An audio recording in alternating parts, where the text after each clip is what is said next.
사랑합니다. 축복합니다. 샬롬. 네, 옆에 분들과도 인사하실까요? 사랑합니다. 축복합니다. 샬롬. 네. 네.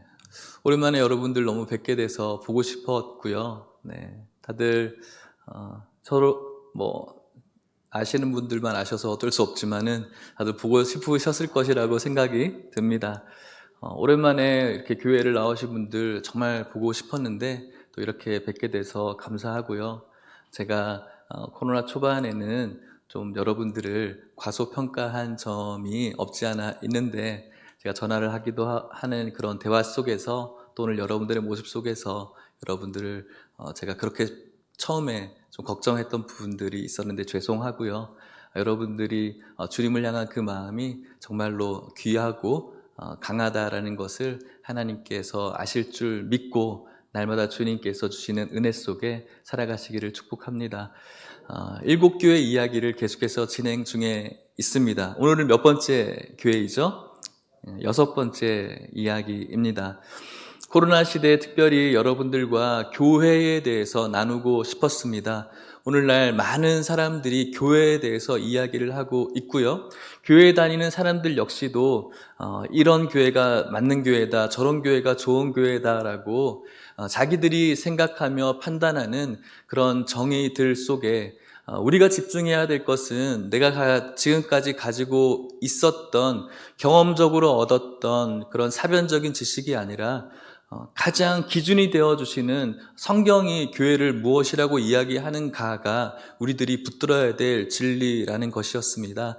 지금까지 5번째의 교회를 살펴보았는데 오늘 우리가 살펴볼 이 빌라델비아 교회를 통해서 빌라델비아 교회에게 주시는 말씀이지만 오늘을 살아가는 우리 교회에게 주시는 말씀인 줄 믿고 그대로 받으시는 저와 여러분들 되시기를 축복합니다. 자, 그렇다면은 첫 번째 교회는 어떤 교회였죠? 에베소, 두 번째는 서머나, 세 번째는 버가모, 네 번째는 두아디라, 다섯 번째는 사대, 여섯 번째는 빌라델비아입니다.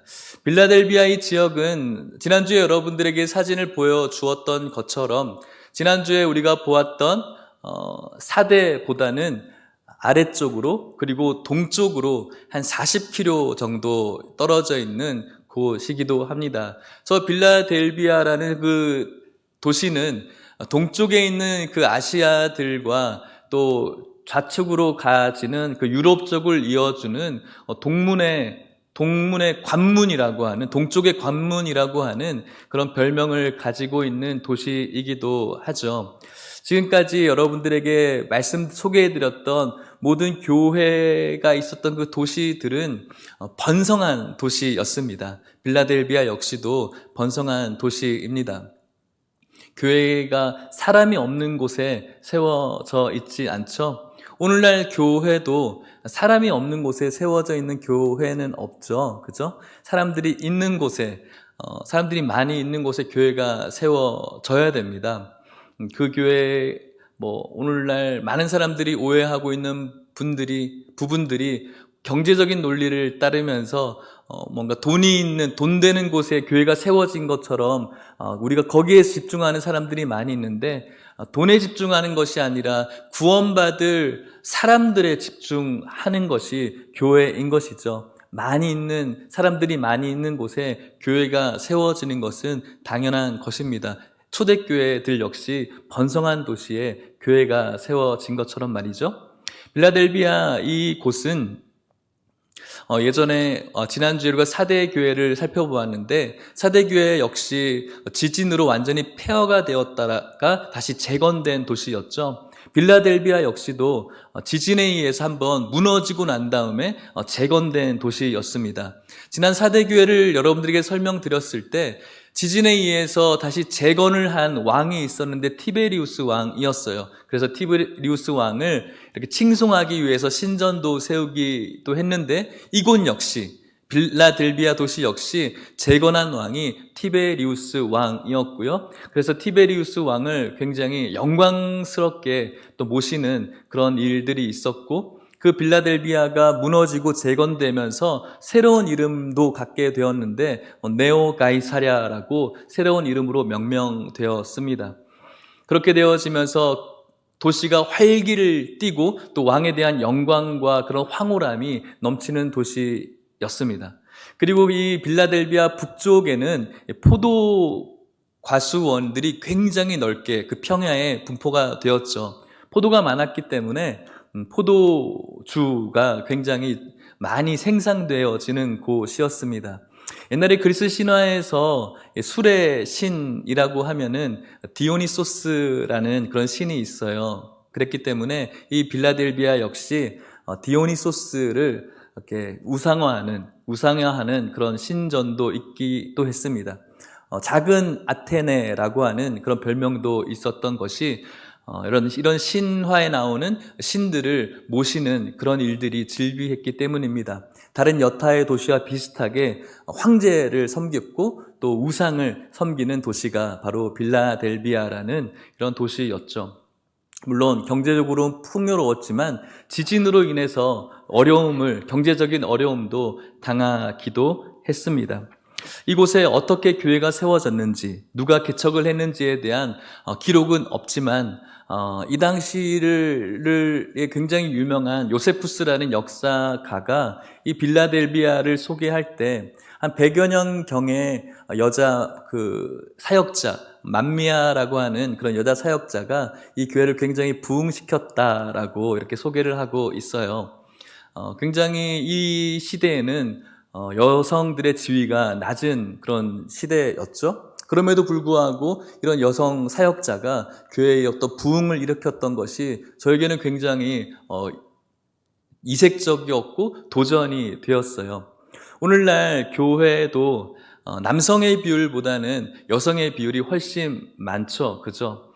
여자 성도님들께서 교회에서 이렇게 만미아라는 여성이 지도층이 되어서 많은 부흥을 일으켰던 것처럼 오늘날도 교회 내에서 많은 여자 성도님들께서 하시는 일들이 굉장히 많이 있는 걸로 알고 있습니다. 바라기는 이곳에 있는 많은 여자 성도님들께서 교회와 하나님의 그 나라를 위해서 교회를 부흥시키고 하나님을 더 아름답게 세워가는 일에 쓰임 받을 수 있기를 주의 이름으로 축복합니다.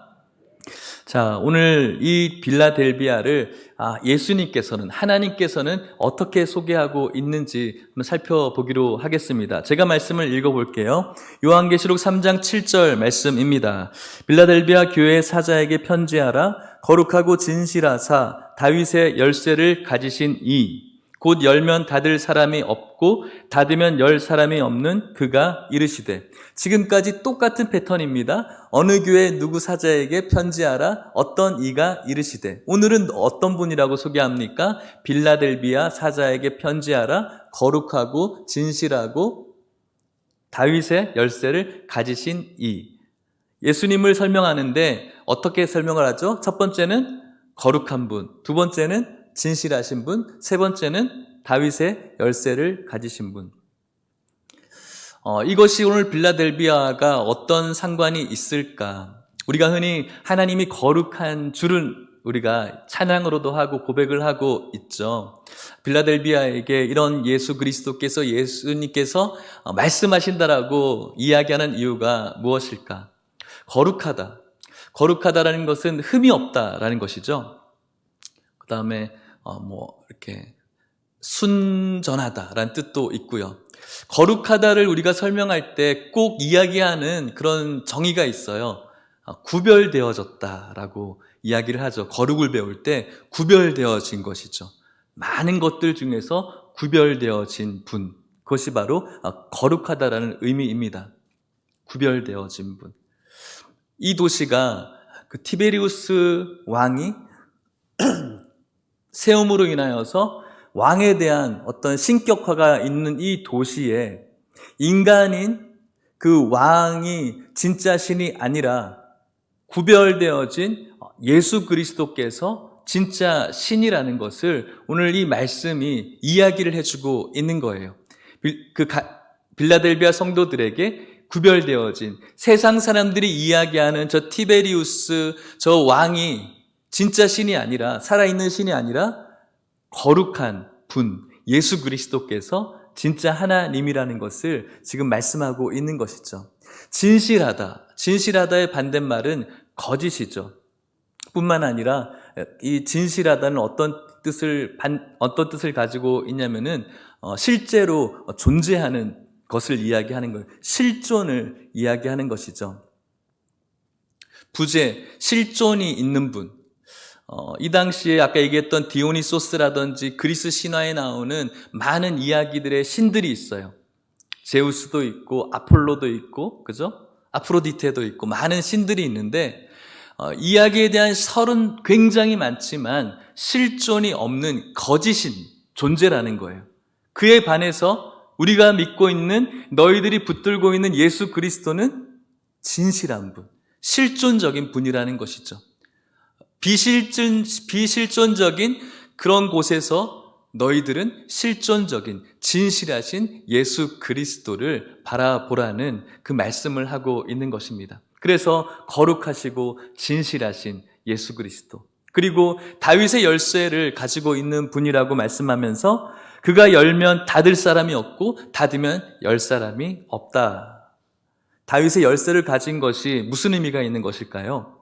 이것은 이사야의 이런 똑같은 이야기를 인용을 하고 있어요.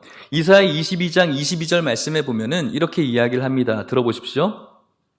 내가 또 다윗의 집의 열쇠를 그의 어깨에 두리니 그가 열면 닫을 자가 없겠고 닫으면 열 자가 없으리라. 그죠? 요한계시록의 말과 똑같이 소개되어지고 있죠? 이사야가 활동하던 시기는 유다의 히스기야 왕이 있던 시대였어요.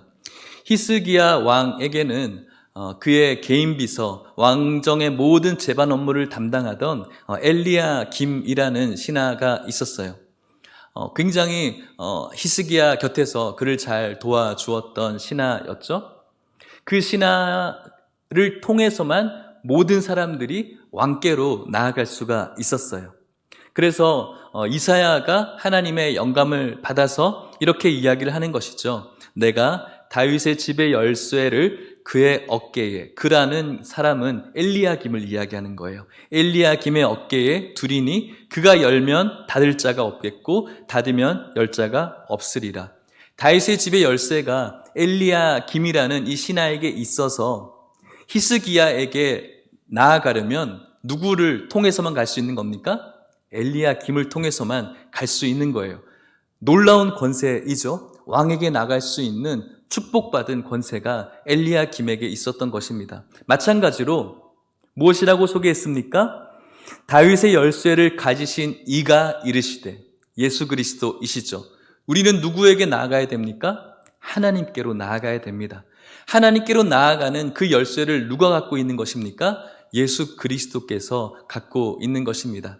오늘날 많은 사람들이 하나님께로 나아가는 많은 방법들이 있다라고 이야기를 하면서 예수 믿는 것도 하나님 만날 수 있지만 이런 방법으로도 갈 수 있고 저런 방법으로 갈 수도 있어라고 하는 그런 다신론들이 오늘날 팽배해져 있죠.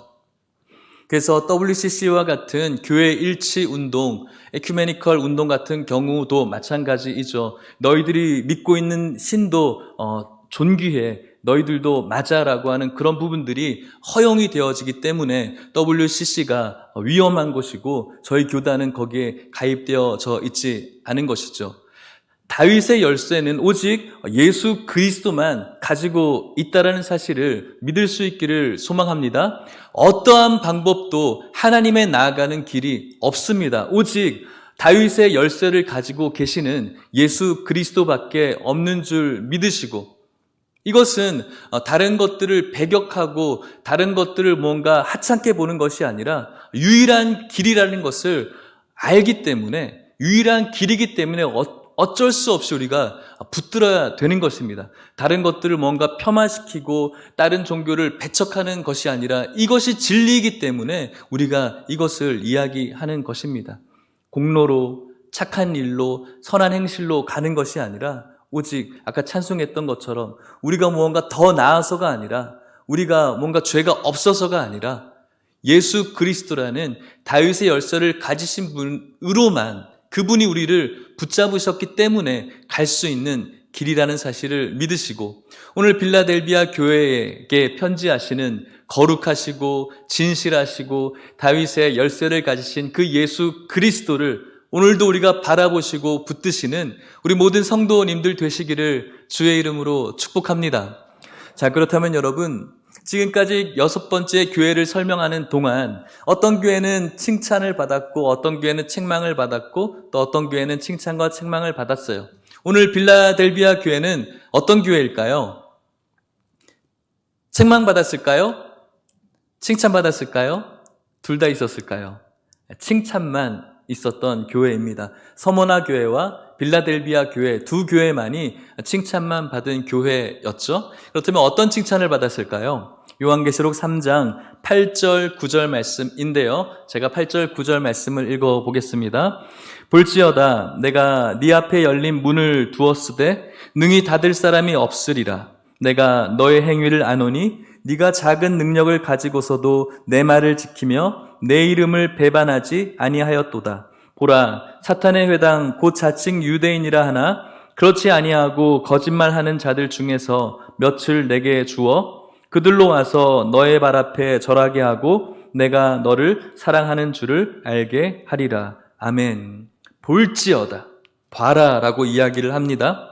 그러면서 내가 너의 앞에 열린 문을 두었는데 능히 닫을 사람이 없다라고 이야기하면서 내가 너의 행위를 안다라고 합니다. 헬라어 원문에는 내가 너의 행위를 안다라고 하는 게 먼저 되어져 있어요. 이것이 좀 번역적으로 우리가 좀 더 쉬울 것 같아요. 칭찬을 하시는데 내가 너희들이 어떤 일을 했는지 알아 라고 이야기를 하는 것이죠. 지난 사대교회도 똑같은 말씀을 하셨어요. 그때는 책망하기 위해서 하셨던 말씀, 너희들이 어떤 짓을 했는지 내가 알아 라고 하신 것이랑 오늘 하시는 말씀은 내가 너희들이 어떤 선한 일을 했는지 내가 알고 있어 라고 하는 것이죠. 어떤 선한 일을 한 것입니까? 내 말을 지키며 내 이름을 배반하지 않았다라는 거예요.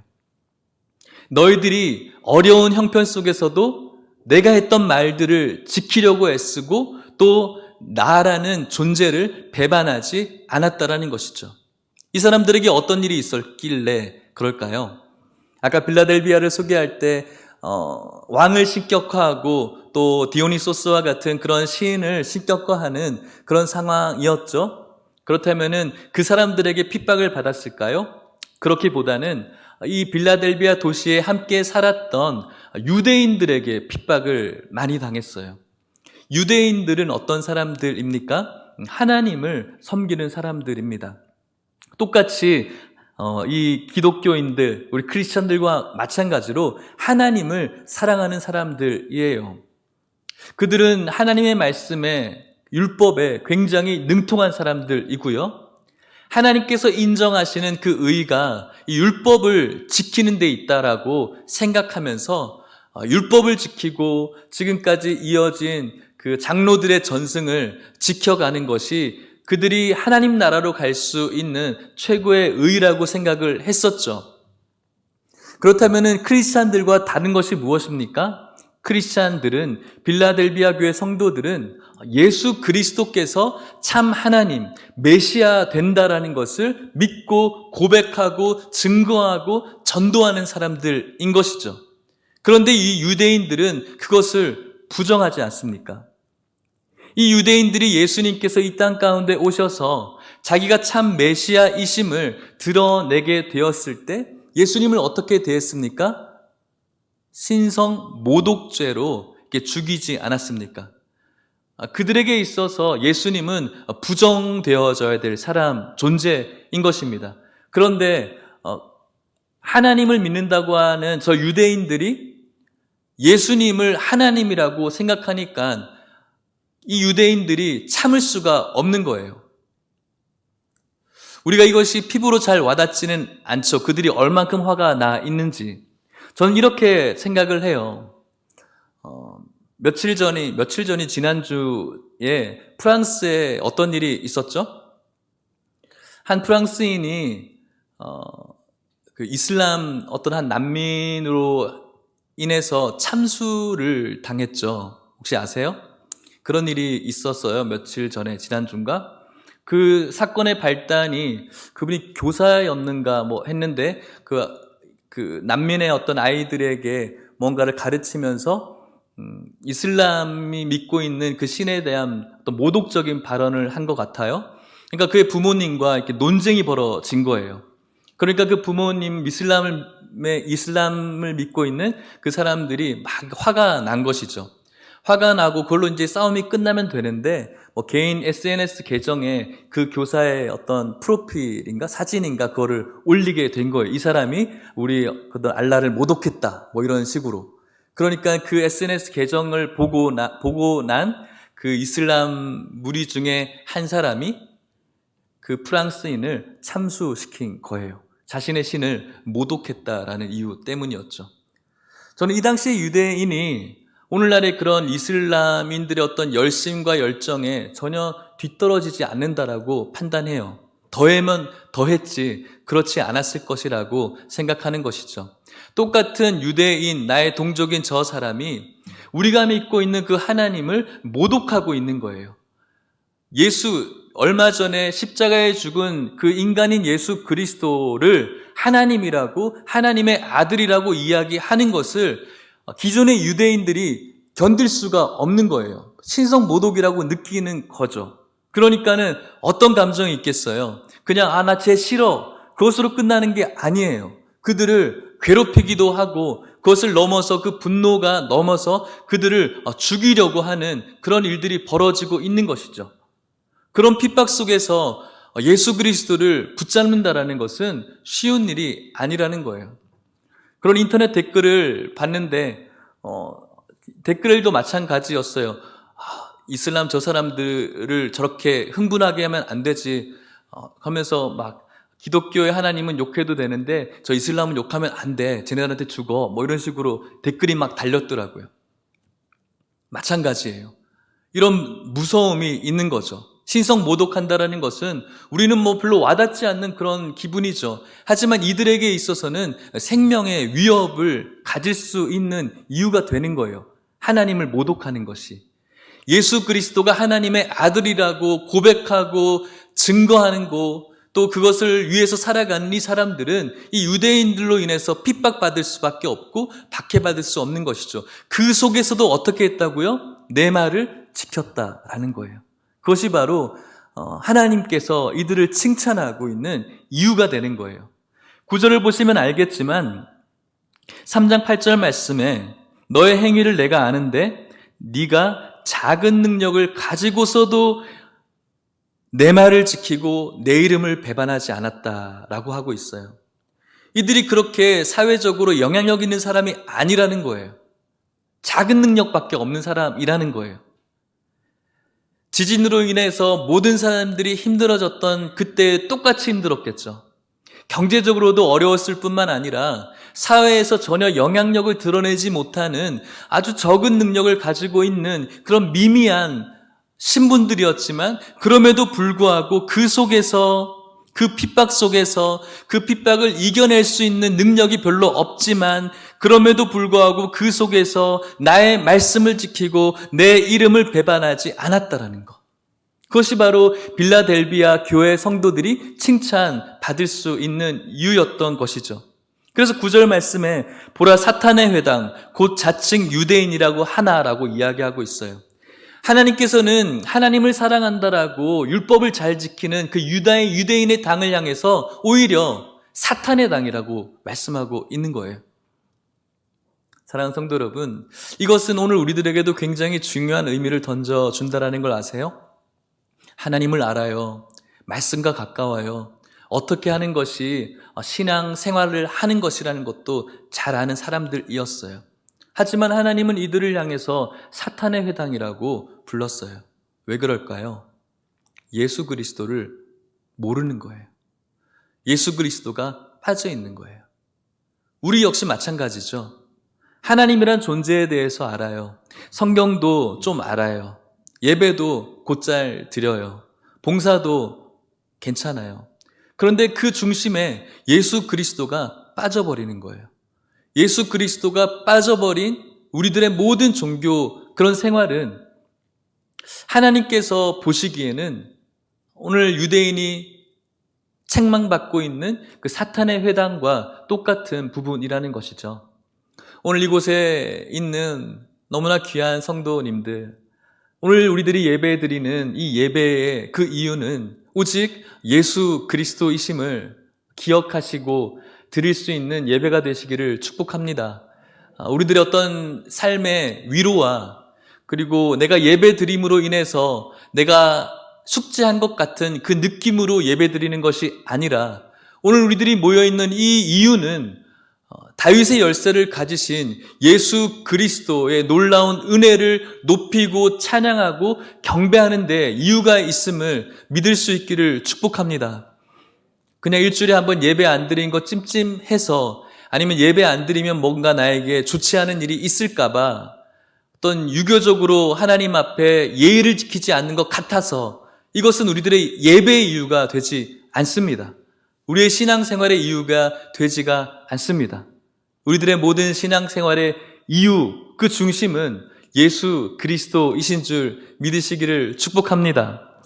유대인들은 사탄의 회당이 되었지만 이 사탄의 회당의 박해와 핍박 속에 적은 능력을 가지고 있는 빌라델비아 성도들은 그의 이름과 그의 말씀을 지키심으로 말미암아 칭찬받고 있습니다.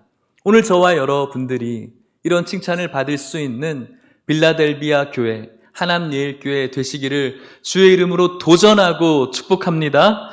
자, 이 사람들이 또 하나님께서 말씀을 하십니다. 무엇이라고 이야기를 하냐면은 10절 말씀에 네가 나의 인내의 말씀을 지켰은즉 내가 또한 너를 지켜 시험의 때를 면하게 하리니 이는 장차 온 세상에 임하여 땅에 거하는 자들을 시험할 때라. 아멘. 하나님께서는 분명히 말씀하십니다. 온 세상의 심판의 때가 임하게 될 것이라고 말씀을 하셨습니다. 그런데 너를 내가 지킬 것이고 시험의 때를 면하게 하실 것이라고 말씀하십니다. 어떻게 한 자들을요? 너희들이 나의 인내의 말씀을 지켰은즉. 너희들이 지금까지 나의 인내의 말씀을 지켰기 때문에 나도 너를 지킬 것이고 심판의 때가 분명히 오게 될 것인데 그 심판의 때에 너희들의 시험을 면하게 할 것이라고 예수님께서 축복하고 있는 것이죠. 인내의 말씀입니다. 성경은 우리들에게 인내할 것을 요구하고 있습니다. 우리들의 신앙생활은 인내입니다. 무엇을 인내하는 겁니까? 좋은 것을 인내하는 겁니까? 나쁜 것을 인내하는 겁니까? 나쁜 것이죠. 우리가 좋은 것을 인내한다고 하지 않죠. 너무 먹는 것을 저도 최근에 좀 좋아하게 되어졌는데 먹는 것을 막 먹고 있는데 나 지금 인내하면서 먹고 있는 거야 이렇게 이야기하지 않죠. 그죠? 또 돈을 통장의 잔고 액수를 많이 가지고 있는 분들은 그 액수를 보면서 나 저거 보는데 너무 힘들어서 인내하고 있어 이런 분들 없잖아요. 그죠? 인내하는 것은 고난을 이야기하는 거예요. 우리들의 신앙생활은 고난이라는 거예요. 우리들에게 신앙생활이 고난이 없고 모든 것이 다 편안하면은 어떻게 될까요? 성경과 어긋나는 거예요. 사실은. 그래서 우리들에게 이 고난은 당연히 있는 것이고 있어야 되는 거예요. 중세 때 고난이 별로 없었죠. 교황이 왕 위에 있었죠. 중세를 암흑기라고 이야기를 하죠. 교회에 돈이 쌓이고 금이 쌓이고 은이 쌓였던 그 시대, 권위도 최고에 있었던 그 시대를 암흑시대라고 이야기를 해요. 굉장히 편했거든요. 예수 믿기 너무나 좋았거든요. 성경적이지 않았던 시대예요. 당연히 고난이 있어야 되는 것이 성경적이에요. 인내해야 되는 것이거든요. 그래서 오늘날 저와 여러분들이 물론 코로나가 그쳐지고 생활적으로 편해지는 거 참 좋은 것이지만 세상으로 받는 어떤 고난이라든지 예수 그리스도를 믿는 생활 때문에 얻는 어려움이라면 당연히 있어야 되는 것이 정상적인 것이고 있어야지 우리가 이것을 인내할 수가 있는 거예요. 성경적인 것이죠. 오늘 여러분들에게 닥쳐온 어떤 고난 그리고 인내해야 될 것들을 우리가 너무 이상하게 여기지 않기를 축복합니다. 정상적인 것이고요. 우리가 해야 될 것은 어떻게 해야 됩니까? 인내해야 되는 거예요. 인내의 말씀을 지켜야 되는 것이죠. 그것이 바로 진짜 예수 그리스도를 따라가는 거예요.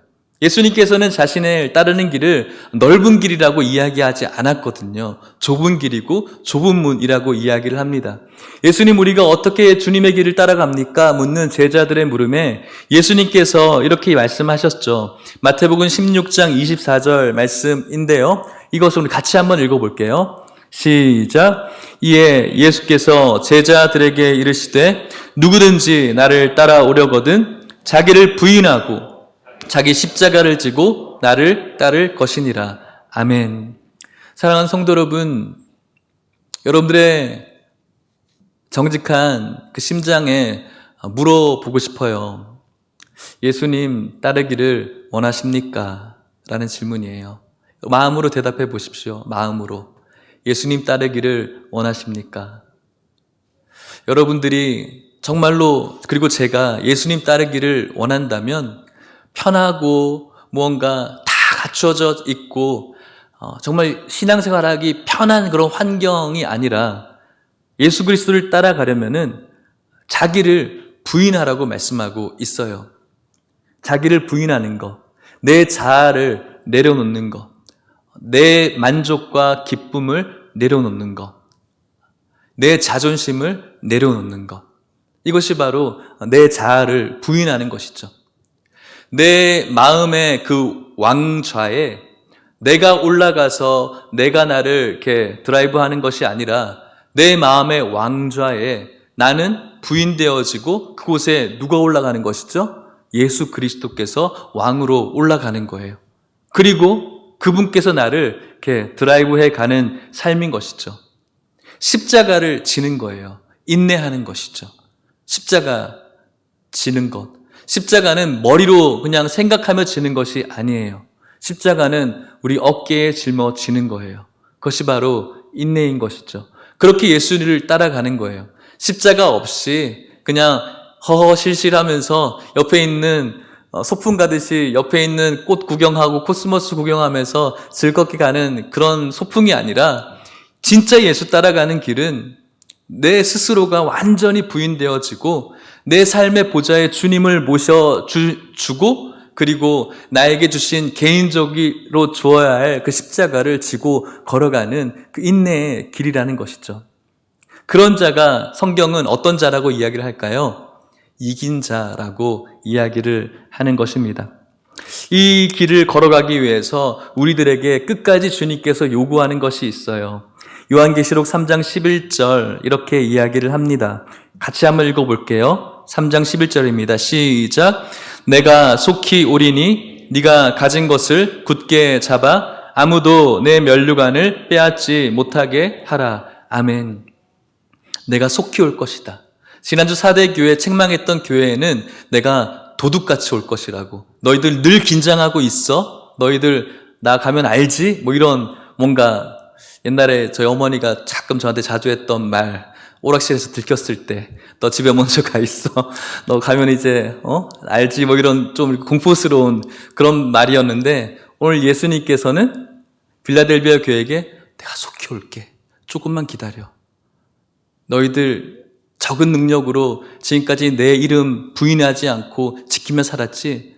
내가 속히 올 거야. 빨리 갈 거야. 조금만 기다려. 이렇게 위로하시면서 촉구하시는 거예요. 그리고 무엇이라고 이야기하냐면 이게 중요해요. 네가 가진 것을 굳게 잡으라고 말씀하고 있어요. 이들이 잡았던 것이 무엇입니까? 예수님인 것이죠.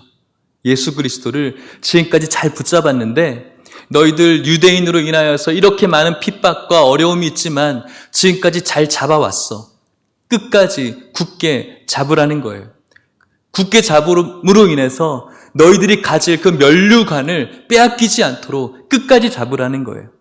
수많은 가치관들과 수많은 공격 속에서도 너희들 흔들지 말고 너희들이 받을 면류관 그거 포기하지 말고 굳게 잡으라는 것이죠. 그런 자가 어떤 자입니까? 요한계시록 3장 12절에 제가 읽어볼게요. 이기는 자. 이기는 자는 내 하나님 성전의 기둥이 되게 하리니 그가 결코 다시 나가지 아니하리라. 내가 하나님의 이름과 하나님의 성 곧 하늘에서 내 하나님으로부터 내려오는 새 예루살렘의 이름과 나의 새 이름을 그 이 위에 기록하리라. 아멘. 그 자가 이기는 자. 내가 속히 올 것인데 그때까지 너희들이 지금까지 적은 능력이지만 굳게 붙잡았던 예수 그리스도를 끝까지 굳게 붙잡으면 이긴 자가 될 것이라는 것이죠. 세상의 그 사이비에 있는 그 교주가 이긴 자가 아니고 그런 사람이 이긴 자가 아니라 예수 그리스도를 속히 오실 그분께서 오시는 날까지 굳게 붙들 여러분들이 이기는 자 될 것이라고 예수님께서 말씀하고 있는 것입니다. 사랑하는 성도 여러분, 오늘 이곳에 있는 성도님들 정말로 한 분도 빠짐없이 정말로 한 분도 열애함 없이 이곳에 있는 모든 분들이 예수 그리스도를 붙잡으시고 끝까지 굳게 붙잡음으로 말미암아 주님 오시는 그날 이긴 자 되시기를 주의 이름으로 축복합니다. 그런 자는 하나님 성전의 기둥이 될 것이라고 말씀하고 있어요. 집에서 가장 중요한 것이 무엇입니까? 집을 만들 때 기둥이죠. 기둥은 굉장히 그 건물을 지탱하는 중요한 기능을 하는 것입니다.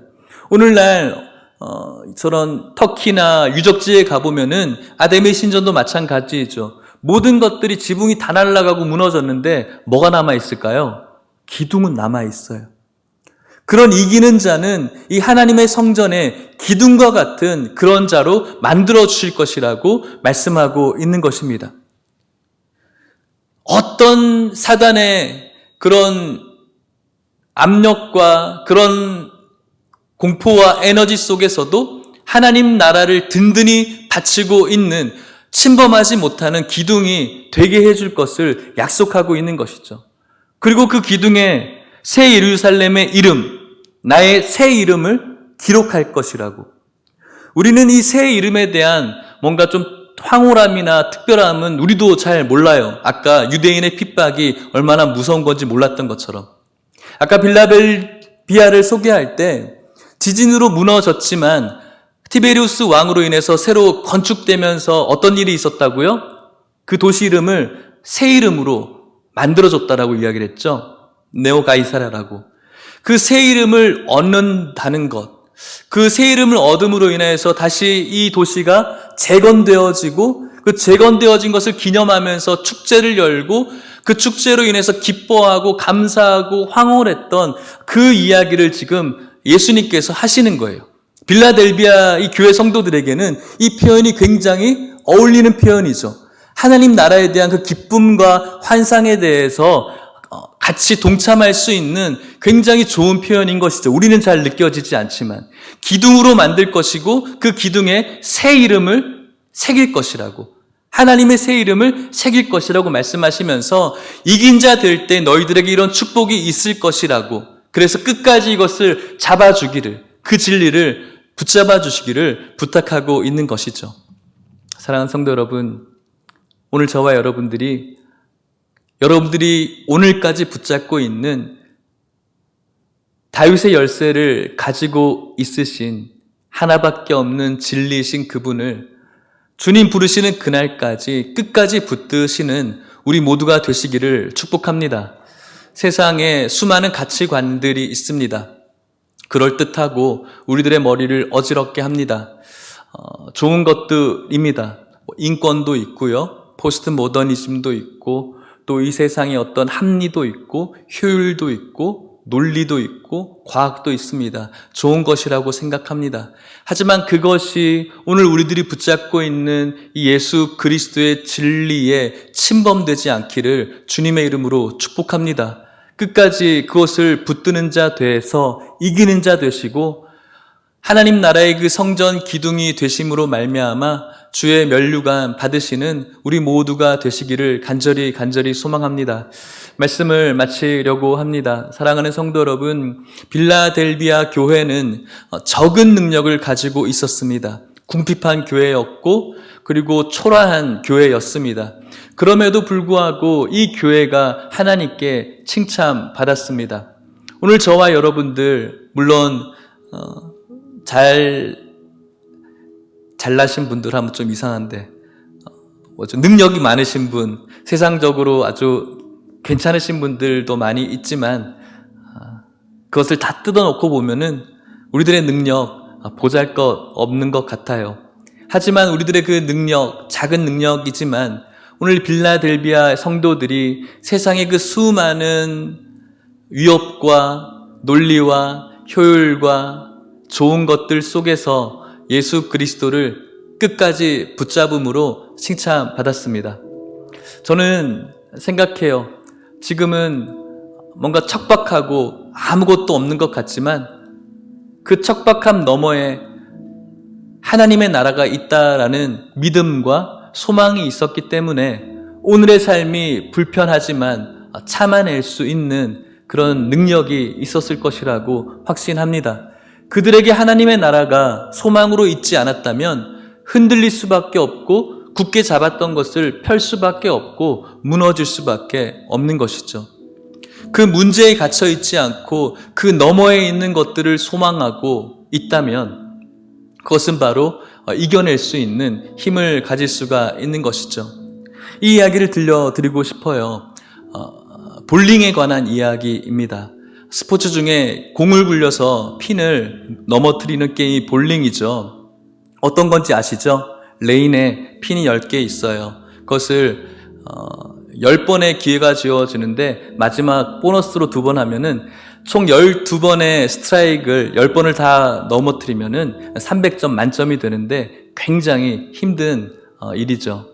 1933년에 빌 락스라는 사람, 필라델피아 사람이었는데 빌라델비아랑 좀 비슷하네요. 그 사람이 핀을 가려놓고 볼링공을 던져서 12번의 스트라이크를 하는 일이 있었어요. 핀 앞에다가 스크린을 하나 설치하고 그 핀을 보지 못하게 했어요. 그 가림막이 있는 상태에서 12번을 던진 거예요. 그리고 300점 만점이 나온 거죠. 어떻게 그것이 가능했냐면은 그 볼링 레인에 있는 그 점들이 있어요. 조그만 점들이 있거든요. 그 점에 자신이 그 볼링공을 던지면은 중앙으로 들어간다라는 것을 깨닫게 된 것이죠. 그래서 핀을 보지 않고 이 점을 보고 공을 굴린 것이죠. 저는 이 이야기가 꼭 우리들의 이야기라고 생각을 합니다. 우리들의 인내해야 될 많은 고난들이 있어요. 여러분들의 어떤 상황적인 고난들이겠죠? 또 예수 그리스도를 잘 믿지 못하게 만드는 경제적인 어려움, 육체적인 어려움, 관계적인 어려움들일 거라고 생각이 듭니다. 하지만 여러분, 그 하나님 나라를 가리우는 그 문제들의 가림막 너머에 우리가 무엇이 있음을 기억해야 됩니까? 하나님 나라가 있어야 된다는 것을 기억해야 됩니다. 그것이 우리들에게 소망인 것이죠. 그 문제 앞에 몇 개의 우리들이 바라봐야 될 점이 있다고 생각해요. 무엇일까요? 저는 우리들에게 허락하신 이 특별 계시인 하나님의 말씀이라고 생각합니다. 분명히 문제 있습니다. 문제의 그 가림막이 있어요. 하나님 나라가 가리워져 있는 그런 문제가 있어요. 하지만 하나님께서는 우리들에게 말씀해 주셨어요. 이 말씀을 바라보면서 어디로 우리가 공을 굴려야 될지를 얻게 되는 것이죠. 지혜로. 그렇게 될 때 문제가 가리워져 있지만 이 말씀의 핀을, 말씀의 점에 우리들의 인생의 공을 굴리게 되었을 때 어떻게 될까요? 가림막이 있어도 우리는 하나님 나라에 들어가게 될 것이고 그곳에서 하나님 성전의 기둥이 되고 그곳에서 하나님의 면류관이 되는 줄 믿으시기를 축복합니다. 적은 능력이지만 저와 여러분들에게 하나님 나라가 있을 것을 소망으로 삼고 주님 허락하여 주신 이 귀한 말씀의 점을 따라 우리들의 인생을 공을 굴리며 승리하시는 우리 모든 성도님들 되시기를 주님의 이름으로 간절히 간절히 축복합니다. 우리 같이 찬양함으로 기도하시겠습니다. 꽃들도라는 그런 찬양입니다. 가사가 이래요. 이곳에 생명샘 솟아나 눈물 골짜기 지나갈 때에 머자나 열매 맺히고 웃음소리 넘쳐나리라. 이곳에 지금 신앙생활 해야 될, 인내해야 될 이곳에 생명샘이 솟아날 것입니다. 그리고 눈물 골짜기를 지나가는 우리의 인내의 문제이지만 머지않아서 열매 맺히고 웃음소리 넘쳐나게 될 것입니다. 이런 우리의 하나님 나라와 미래를 소망하는 찬양이죠. 이 찬양으로 찬양하고 기도하시겠습니다.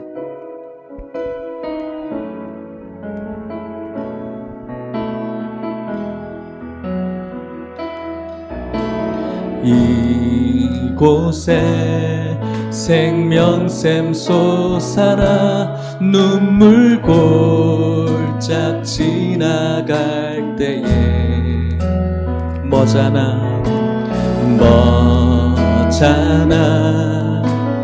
열매 맺히고 웃음소리 넘쳐나리라. 꽃들도 구름도 바다도 넓은 바다도 찬양하라 찬양하라 예수를. 하늘을 울리며 노래해 나의 영혼아. 은혜의 주 다시 합시다. 이곳에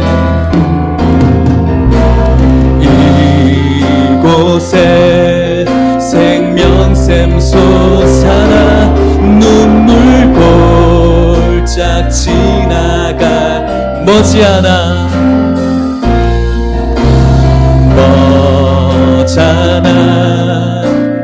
열매 맺히고 웃음소리 넘쳐나리라. 주님을 찬양합시다. 꽃들도 구름도 바람도 넓은 바다로 찬양하라 찬양하라 예수를. 하늘을 울리며 노래해 나의 영혼아. 은혜의 주 그날에 하늘이 열리고 우리가 이긴 자 되는 그날에 하늘이 열리고 모든 이가 보게 되리라. 마침내 꽃들이 피고 영광의 주가. 우리 다시 한번 고백합시다. 그날에 하늘이 열리고 우리가 그날을 소망합시다. 모든 이가 보게 돼 굳게 그날까지 붙잡읍시다. 마침내 꽃들이 피고 영광의 주가 오시리라. 그날에 우리는 찬양할 것입니다. 꽃들도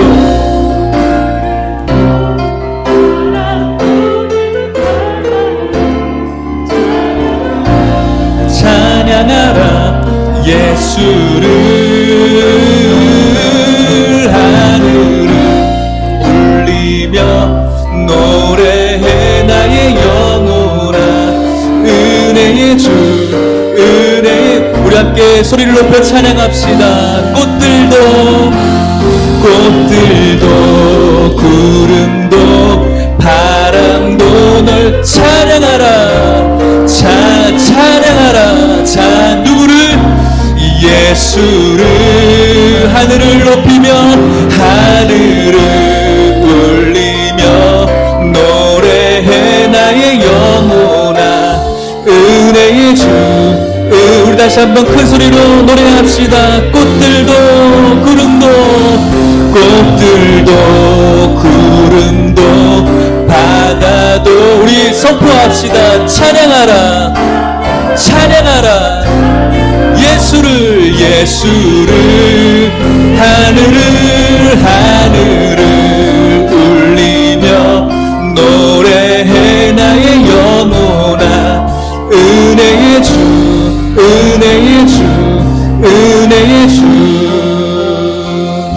할렐루야 할렐루야. 우리 같이 기도합시다. 빌라델비아 성도들에게 하신 이 귀한 칭찬의 말씀, 너희들 적은 능력이지만 그런 세상의 핍박과 어려움 속에서 내 이름을 지켰고 내 이름을 부인하지 않았다. 너희들이 내 이름의 이 인내의 말씀을 잘 지켜왔다. 너희들이 이긴 자 될 것이다. 너희들이 하나님 나라 성전의 기둥이 될 것이다. 그 기둥에 내 이름을 새겨 줄 것이다. 면류관을 줄 것이다. 오늘 하남 예일교회에게 주시는 말씀이신 줄 믿습니다. 주님께서 우리들에게 요구하십니다. 굳게 잡아라. 내가 속히 오리니 기다려라. 굳게 잡아라. 오늘 여러분들이 굳게 잡고 있는 이 진리를 주님 오실 그때까지 굳게 붙잡으면서 그 주님을 기다림으로 먼 훗날 이긴 자 되기를 소망하시면서 우리 같이 한번 기도하시겠습니다. 하나님 아버지 감사합니다. 오늘 주님 귀한 말씀 속에서 주님의 진리를 바라보게 하시니 감사합니다. 빌라델비아 교회 성도들에게 주신 말씀이 오늘 우리 하남 예일교회 성도들에게 주시는 말씀인 줄 믿습니다. 하나님 아버지, 이 시간 저희들 주님의 이 놀라우신 말씀이 들려지게 하여 주시옵소서. 주님의 말씀이 내려졌습니다. 이 귀한 말씀이 새겨지게 하여 주시옵소서. 이 말씀이 우리들에게 내려졌습니다. 이 말씀 붙들게 하여 주시옵소서. 적은 능력이지만 세상의 힘 앞에 굴복하지 않고, 적은 능력이지만 세상의 가치관에 흔들리지 않고 예수 그리스도의 이름을 지키고 예수 그리스도의 이름을 배반하지 않게 하여 주시옵소서. 그 이름을 붙들고 나아갈 수 있는 우리 모든 성도들 이긴 자 되게 하여 주시옵소서.